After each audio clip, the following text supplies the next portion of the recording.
17 seconds ago, something happened in room 21F4 that will fundamentally alter how Americans view their government forever.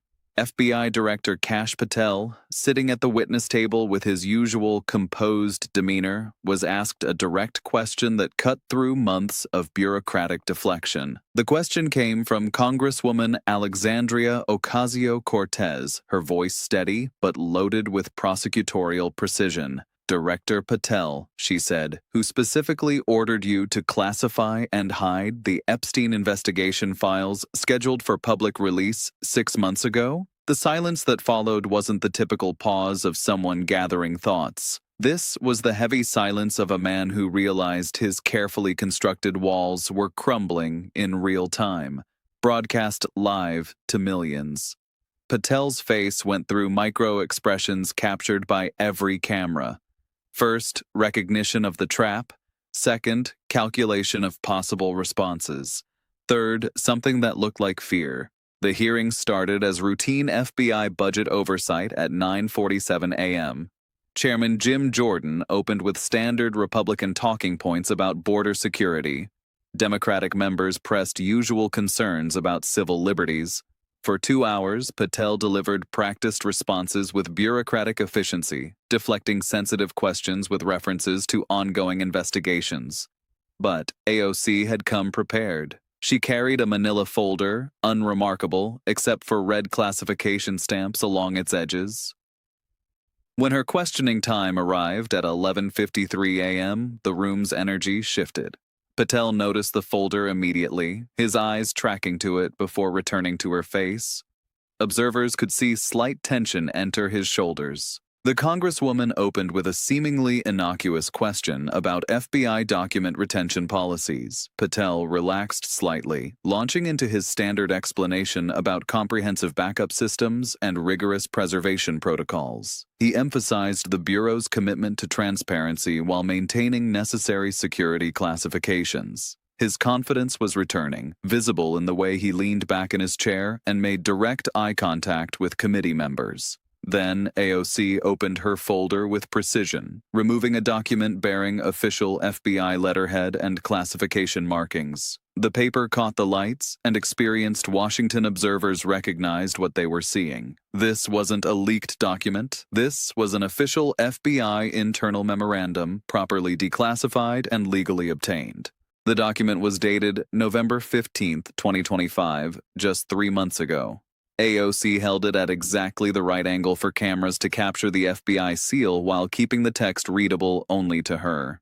She began reading in that measured prosecutorial tone that had made her reputation in previous hearings.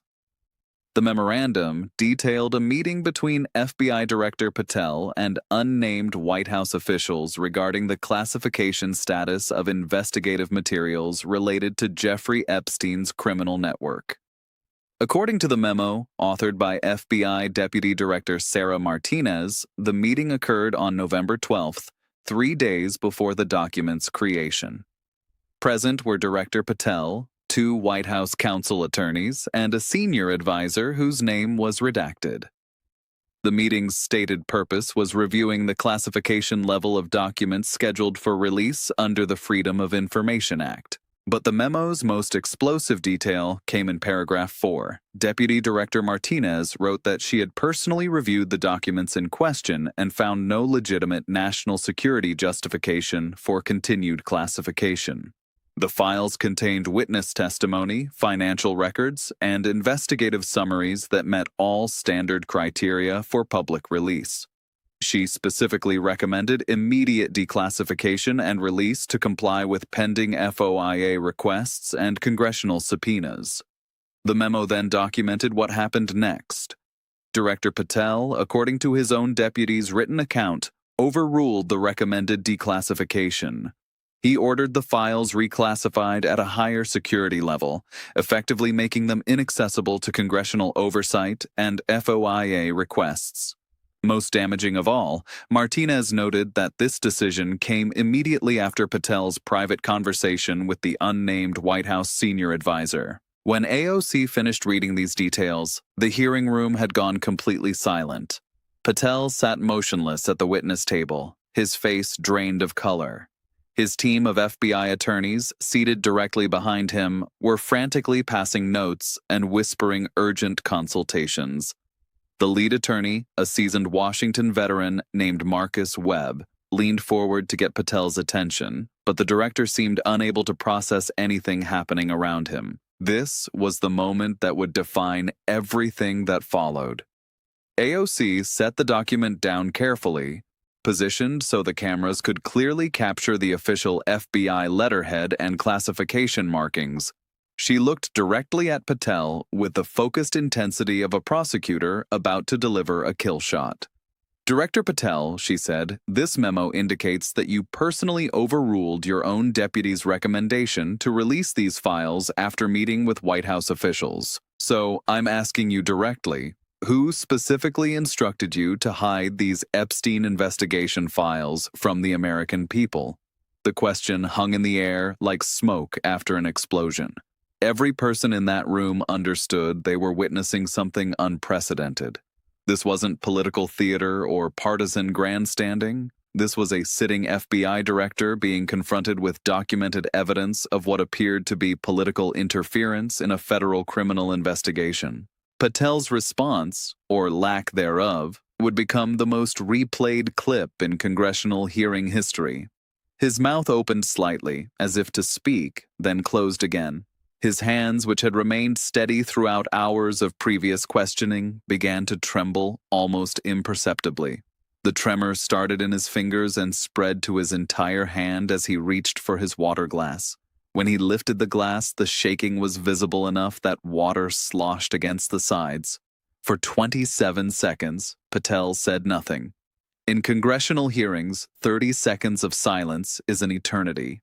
It's a confession without words, an admission that no acceptable answer exists.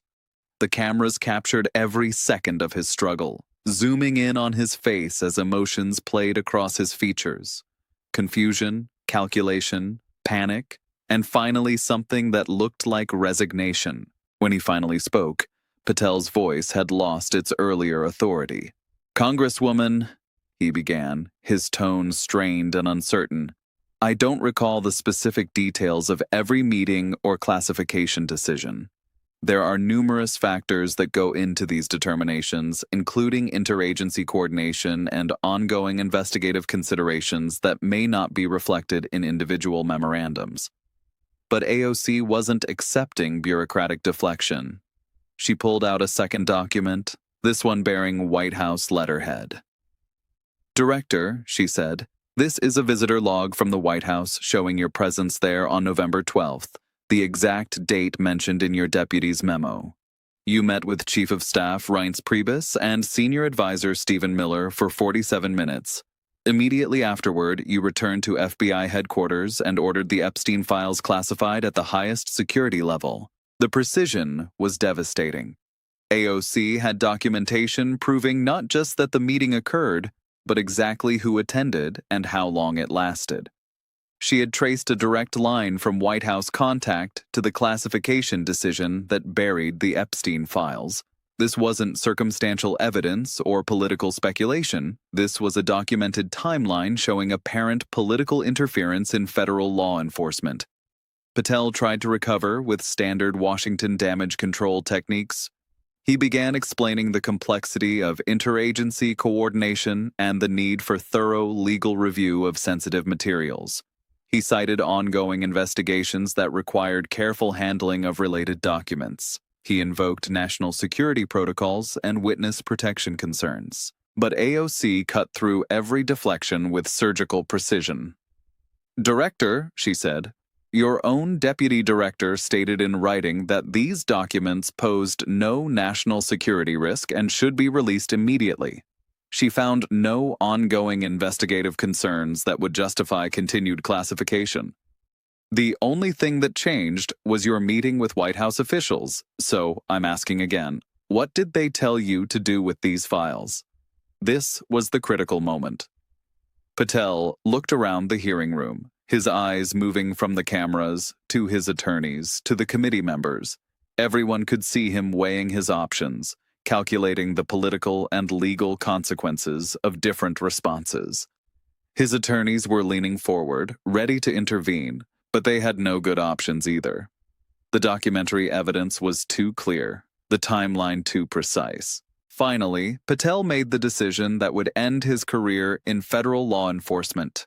"Congresswoman," he said, his voice barely audible through the committee room's sound system, "I invoke my Fifth Amendment right against self-incrimination and respectfully decline to answer that question." The explosion was immediate and devastating. Gasps erupted from the gallery. Reporters were typing frantically. Committee members from both parties looked stunned. Even the stenographer looked up from her machine, her professional composure cracking at the unprecedented moment she was documenting. Taking the Fifth Amendment in a congressional hearing is the ultimate admission of guilt in the court of public opinion. It means that a witness believes answering truthfully would provide evidence of their own criminal activity. For an FBI director to invoke the Fifth Amendment when asked about political interference in a criminal investigation was beyond unprecedented. It was a confession that the system Americans trusted to enforce the law had been corrupted at its highest levels. AOC pressed forward relentlessly. "Director," she said, "you're telling this committee and the American people that you cannot explain your decision to hide Epstein investigation files because doing so might incriminate you in criminal activity." She let that sink in for a moment. The FBI director believes that telling the truth about his classification decisions would provide evidence of crimes he committed. She pulled out one final document, this one bearing the letterhead of the Department of Justice Inspector General. "This report," she continued, "was completed last week and forwarded to this committee yesterday. It concludes that your classification of the Epstein files violated federal records, retention laws, obstructed congressional oversight, and potentially constituted interference with a federal criminal investigation. The Inspector General recommended immediate referral to the Department of Justice for potential prosecution." AOC looked directly into the cameras positioned around the room. "The FBI director is under criminal investigation for hiding evidence in the Jeffrey Epstein case. And he just invoked the Fifth Amendment rather than explain who ordered him to do it." The hearing devolved into chaos after that. Republicans called for recess. Democrats demanded immediate subpoenas. Committee staff scrambled to manage the procedural mayhem. But the damage was complete and irreversible. Within minutes, video clips of Patel taking the Fifth were spreading across social media platforms. News networks interrupted regular programming to broadcast the footage. Legal experts began speculating about criminal charges and resignation timelines. The clip that would define everything was exactly 17 seconds long. It showed AOC asking her final question. "Director Patel, who ordered you to hide the Epstein files from the American people?"